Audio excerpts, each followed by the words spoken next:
கோயில ஒழுக்க ஏறுங்கடா மேல மேல ஏறுங்கடா கோயில போட்டு ஒழுக்க கோழிகளா தேவடியா குண்டவேலா ஏடா ஈரோசாமி தேவடியா குண்டவேலா அளவுடியானா வாத்தாரப்படி வந்து எவனோ அளவுடியா சொல்லுங்க ஆசி தேவடியா தேவடியா குண்டவேலா அளவுடியானா வாத்தாரப்படி கேட்டா தேவடியா சாமி பண்ணீங்க எந்த மம்மள போட்டு ஓட்டா நின்று ஓடாத செப்பல்ல மேல வந்தடா தேவடியா சாமி பண்ணு தேவடியா மச்சான் 2 நிமிஷம் இங்க வந்து கீழ போயிட்டு வாங்க சரியா போன் வருது மச்சான் கொஞ்சம் இங்க வாங்க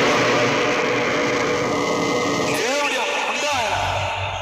ஆம்பள அந்த மம்மள போட்டு ஓட்டா என்ற சுண்ணிய வந்து சம்பந்தடா கோயில போட்டு ஒழுக்க மம்மள போட்டு ஒழுக்க வாங்க மேல கோயில